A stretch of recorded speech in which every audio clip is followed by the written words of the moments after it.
greater protection from a polluting industry. Tonight, I'd like to give you a short history of my experience with the ordinance rewriting process. Almost 2 years ago, I heard that Denton was going to revise its drilling ordinance. I had recently become aware of the fact that Denton sat on the Barnett Shale, that our city was full of wells, and that fracking was a legally and technically complex practice with potentially harmful effects on our environment, safety, and health. Wow, that was a lot to take in for the health-conscious mother of a then 3-year-old. So I was excited to hear that Denton was on top of things and that Denton was working toward a stronger ordinance. In the PowerPoint presentation at the August 25th, 2011 meeting about Phase 2 of the ordinance rewriting, the number one reason for having an ordinance was, I quote, to protect the health, safety, and general welfare of the public and the quality of the environment.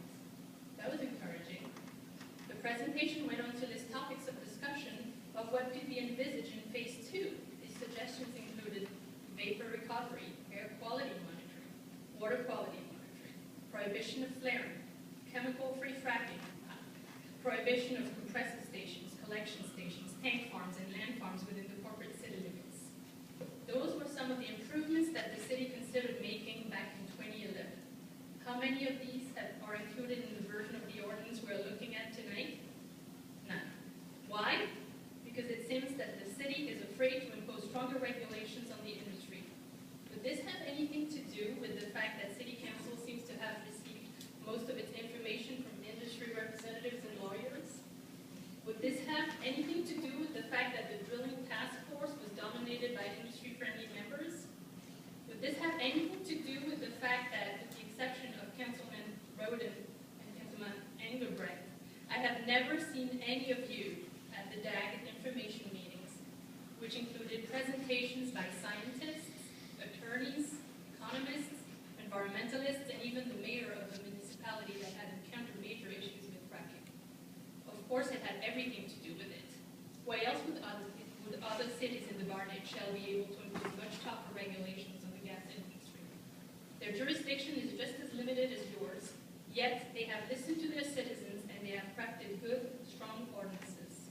South Lake has done it, Flowerman has done it, and Corinth has done it. And they have done so while staying within the limits of what a city can legally do. Why can't Denton do it? When I see the version of the ordinance we're considering tonight, I cannot help but think that the last 2 years of meetings and public hearings have been nothing but a travesty. The citizens of Denton have done a lot of homework on this topic. They have spent many an evening away from their family to figure out what to put in the new ordinance. What we asked for is not in the document we're looking at tonight. I urge you to please go back to the drawing board and draft a proper ordinance. If you want to know what that looks like, we can help you. Next speaker is Chris Walker.